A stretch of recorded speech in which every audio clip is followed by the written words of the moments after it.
धुळे जिल्हा रुग्णालयातील 100 खाटांच्या महिला व बाल रुग्णालयाचे लोकार्पण सार्वजनिक आरोग्यमंत्री प्रकाश आंबेडकर यांच्या हस्ते पार पडले। कार्यक्रमाच्या अध्यक्षस्थानी पालकमंत्री जयकुमार रावल होते। यावेळी जिल्ह्याच्या आरोग्य सुविधांबाबत विविध महत्त्वाच्या मागण्या करण्यात आल्या। आमदार राम भदाणे यांनी बोरकुंड, नेर येथे ग्रामीण रुग्णालय आणि सोनगीर रुग्णालयाचे श्रेणीवर्धन करण्याची मागणी केली। आमदार अनुप अग्रवाल यांनी महिला व बाल रुग्णालयाला आनंदीबाई जोशी यांचे नाव, धुळ्यात कॅन्सर रुग्णालय, रेडिओथेरपी युनिट आणि कार्डियाक अॅम्ब्युलन्सची मागणी केली। साक्रीच्या आमदार मंजुळा गावित यांच्या वतीने पिंपळनेर महिला व बाल रुग्णालय, दहिवेल ट्रॉमा केअर सेंटर आणि साक्री उपजिल्हा रुग्णालयासाठी कर्मचाऱ्यांच्या निवासस्थानाची मागणी करण्यात आली। पालकमंत्री जयकुमार रावल यांनी 100 खाटांच्या रुग्णालयाचे 200 खाटांमध्ये श्रेणीवर्धन, 50 खाटांचा क्रिटिकल केअर ब्लॉक आणि डॉक्टरांची नियुक्ती करण्याची मागणी केली। यावर आरोग्यमंत्री प्रकाश आंबेडकर यांनी 200 खाटांच्या रुग्णालयाचा प्रस्ताव, कॅन्सर रुग्णालय तसेच बोरकुंड व नेर ग्रामीण रुग्णालयाच्या प्रस्तावाला तातडीने मंजुरी देण्याचे आश्वासन दिले। कार्यक्रमास जिल्हाधिकारी भाग्यश्री विसपुते, महापौर मायादेवी परदेशी, आमदार अनुप अग्रवाल, आमदार राम भदाणे, माजी खासदार डॉक्टर सुभाष भामरे, रावसाहेब गिरासे, भाजप जिल्हाध्यक्ष Gajendra Ampalkar, doctor Tulshiram Gavit, doctor Ajit Pathak, doctor Ravi Sonawane यांच्यासह विविध क्षेत्रातील मान्यवर उपस्थित होते। मला हॅपी बर्थडे नाही केलं चालेल, पण आमच्या तालुक्यातल्या लोकांसाठी माझ्या वाढदिवसाच्या निमित्ताने का होईना आम्हाला काहीतरी दिलं पाहिजे का, मागितलं पाहिजे का नाही। तर आरोग्यमंत्री तत्पर आहे, तर आम्हाला आमच्या तालुक्यामधले सर 2 ग्रामीण रुग्णालयाचा प्रस्ताव हा आम्ही तिथे राज्य शासनाला सादर केलेला आहे। जागेचा काहीच प्रॉब्लेम नाही, आमच्याकडे भरपूर जागा उपलब्ध आहे। आम्हाला नेरला ग्रामीण रुग्णालयाचा प्रस्ताव तिथे पेंडिंग आहे। सर्व शासनाला सविनय सादर आम्ही तिथे केलेला आहे, कुठल्याही प्रकारची त्रुटी तिथे नाहीये। आणि बोरकुंडचा आमचा दुसरा ग्रामीण रुग्णालयाचा प्रस्ताव आहे, दर्जनोतीचा प्रस्ताव आहे। तिथं प्राथमिक आरोग्य केंद्र जुन्या काळापासून मंजूर आहे, पण तिथं पेशंटचा आवाक एवढा मोठा आहे की त्याचं रूपांतर दर्जनोत होऊन ते ग्रामीण रुग्णालय म्हणून झालं पाहिजे। आणि आमचं जे सोनगीरचं ग्रामीण रुग्णालय ते दर्जनोत होऊन उपजिल्हा रुग्णालय म्हणून तिथं पुढे झालं पाहिजे। याच्यासाठीची मागणी मी आज मंत्री महोदयांच्याकडे या व्यासपीठाच्या माध्यमातून करतो।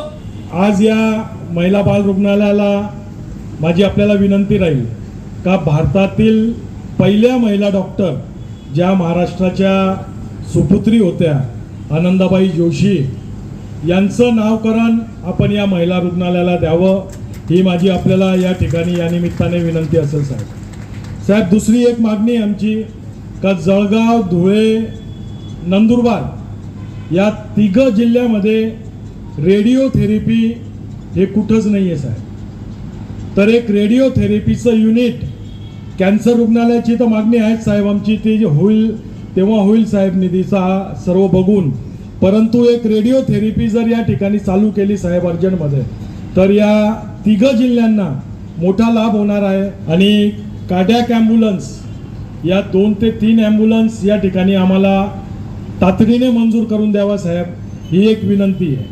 अशा महत्त्वाच्या 3 विनंती आणि एक चौथी विनंती, एक 8 कोटी रुपयाचा प्रस्ताव साहेब आपल्याकडे आहे। ज्या प्रिमायसेसमध्ये आपण आहोत त्या प्रिमायसेसमधले रस्ते आणि ते एक अपघात विभाग आहे, पुढं पावसाळ्यात पूर्ण पाणी त्या अपघात विभागात भरतं साहेब। त्याच्यासाठीचा एक प्रस्ताव आम्ही आपल्याकडे दिलेला आहे, CM साहेबाचा एन्डॉर्समेंटही त्याच्यावर झालेला आहे साहेब। तर ते एक प्रस्ताव आम्हाला मंजूर करून द्यावं एवढी विनंती करतो। आपण हात जोडून विनंती आहे की त्या ठिकाणी स्टाफचे कॉर्ड साक्रीसाठी उपजिल्हा रुग्णालयाच्या ते देण्यात यावं, कारण कसं आहे तिथे राहण्याची व्यवस्था झाली तर त्या ठिकाणी परिपूर्णपणे त्या ठिकाणी सुविधा ह्या सगळ्या उपलब्ध होतील। त्याचप्रमाणे पिंपळनेरला एक आम्ही महिला बाल रुग्णालयाचा प्रस्ताव पाठवलेला आहे, आपल्या स्तरावर आहे साहेब। ते अत्यंत आमच्या आदिवासी भागातले जवळपास त्या ठिकाणी 9 ते 10 जिल्हा परिषद गट म्हणजे अर्धा तालुका पिंपळनेर हा भविष्यामध्ये तालुकाच होणार आहे। आणि त्या ठिकाणी उपजिल्हा रुग्णालयाची मागणी देखील आम्ही केलेला, सध्या ग्रामीण रुग्णालय आहे त्या ठिकाणी हे महिला बाल रुग्णालय आणि उपजिल्हा रुग्णालय जर झालं त्या ठिकाणी जागा अवेलेबल आहे। त्याच तर दहिवेलला जर ट्रॉमा केअर सेंटर दिलं तिथे जागा अवेलेबल आहे, सगळं व्यवस्थित आहे।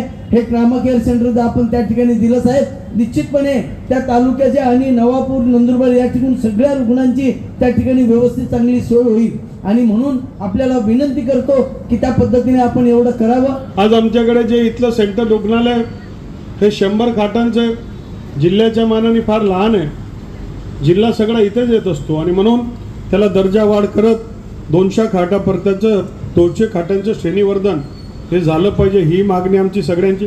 त्याच्यामध्ये 7 नॅशनल हायवे आमच्या आमदारांनी उल्लेख केला.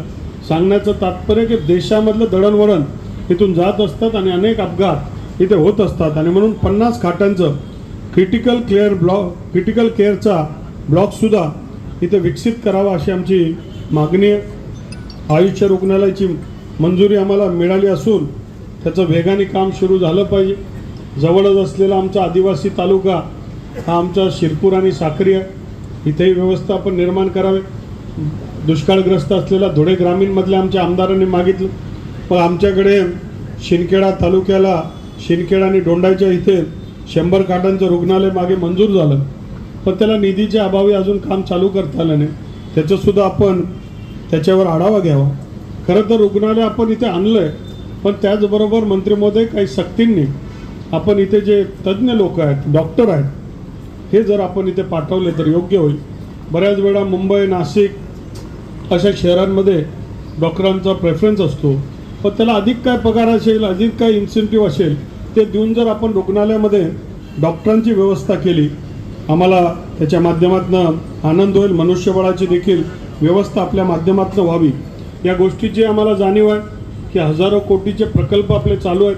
सगळीकडे निधी देणं शक्य नाही, परंतु आवश्यकतेनुसार जे जिल्हे मागे राहिले, ज्यांना आरोग्याची गरज, आमच्याकडे प्रायव्हेटमध्ये बी फार मोठे हॉस्पिटल इथे नाही आहे आणि म्हणून जर इथला रुग्ण आजारी पडतो त्याला नाशिक किंवा मुंबईपर्यंत जावं लागतं आणि इथली परिस्थिती नाही. आणि मग गरजू हा जिल्हा आहे आणि या जिल्ह्यामध्ये आरोग्याची व्यवस्था आपल्या माध्यमातून उभी राहील या निमित्ताने मी आपल्याकडनं अपेक्षा व्यक्त करतो. निश्चितपणानं हे जिल्ह्याचं हॉस्पिटल आहे, त्यामुळे या जिल्ह्याच्या हॉस्पिटलला 100 बेडच्या ऐवजी 200 बेडचं करण्याबद्दलचा प्रस्ताव आपण पाठवून द्या. DPTCच्या मान्यतेनं आदरणीय पालकमंत्र्यांच्या उपस्थितीमध्ये त्याला तात्काळ मान्यता देण्यासाठी आम्ही सगळेजण प्रयत्न करू. मगाशी अनुप भैयाने सांगितले की कॅन्सरसाठी सुद्धा काम करायला पाहिजे आणि हे खरंच आहे. अलीकडच्या काळामध्ये ज्या पद्धतीने कॅन्सरचे एकूण पेशंट वाढत आहेत आणि खाजगी हॉस्पिटलमध्ये माणसावरची उपचार नको अशी परिस्थिती झाली आहे, या सगळ्या गोष्टींमध्ये आमच्या आस्थापना अधिक चांगल्या केल्या पाहिजे. आणि म्हणूनच महाराष्ट्राचे मुख्यमंत्री आदरणीय देवेंद्र फडणवीस साहेबांनी केअर नावाची केवळ कॅन्सरच्या सगळ्या उपचाराला अधिकाधिक सोपं करावं आणि लोकांना शाश्वत दराच्या सेवेमध्ये ह्या सगळ्या सुविधा द्याव्यात, यासाठी महाकेअरची स्थापना केली. त्याच्यामध्ये टाटा हॉस्पिटल हे L1 असेल, L2 क्षेत्रामध्ये सर्व मेट्रो सिटीजमध्ये L2 क्षेत्रामधल्या सगळ्या सुविधा उपलब्ध होतील आणि L3 मध्ये संपूर्ण जिल्हा स्तरावरती सुद्धा या सगळ्या सेवा मोफत आणि दर्जेदारपणाने देण्याची आमची जबाबदारी आहे. माझा प्रयत्न आहे की रावल साहेबांनी आणि आम्ही ठरवलं की पुढच्या टप्प्यामध्ये कॅन्सरच्या हॉस्पिटलचं सुद्धा उद्घाटन करण्यासाठी धुळ्याला आम्ही येऊ. तेवढं काळजी अगदी जबाबदारीनं आपणा सर्वांना मी सांगतो. वेगवेगळ्या पद्धतीच्या सगळ्या मागण्या आपण सगळ्यांनी केल्यात. मग या सगळ्या मागण्यांमध्ये अनुप भैयांनी परत इथल्या डांबरीकरणासाठी पैशाची मागणी केलेली आहे. पलीकडच्या बाजूला आमचे तरुण सहकारी रामभाऊ आहेत. पहिल्या दोन्ही गोष्टींमधला पहिल्या टप्प्यातल्या कामाला तरी निश्चितपणे मान्यता देतोय. त्याची ऑर्डर पुढच्या 15 आठवड्यापर्यंत तुमच्याकडे देण्याची जबाबदारी आम्ही घेतो आणि आदरणीय रावल साहेबांनी आम्ही दोघांनी ठरल्यानंतर पुढच्याही टप्प्यासाठी, कारण काही गोष्टींसाठी आदरणीय CM साहेबांकडे जावं लागेल.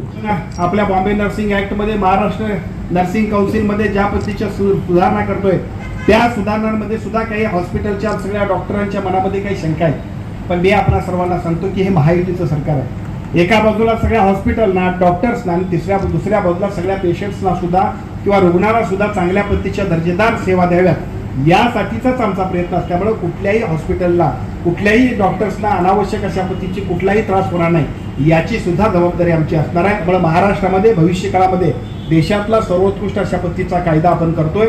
एका बाजूला शासकीय आणि दुसऱ्या बाजूला खाजगी आस्थापनांमध्ये असणाऱ्या सगळ्या पेशंटना सुद्धा चांगल्या पद्धतीच्या दर्जेदार सुविधा मिळाव्यात, हाच या पाठीमागचा प्रामाणिक प्रयत्न महाराष्ट्र शासनाचा आहे. आणि या सगळ्या प्रयत्नांचा उपयोग आपल्या सर्वांना निश्चितपणे होणार असल्यामुळे मी IMAच्या सुद्धा सर्व डॉक्टर्सना विनंती करतो की आपण निश्चित राहावं आणि चांगल्या पद्धतीनं या सगळ्या सेवांचा लाभ आपण लोकांच्यापर्यंत द्यावा, अशा पद्धतीची विनंती करतो.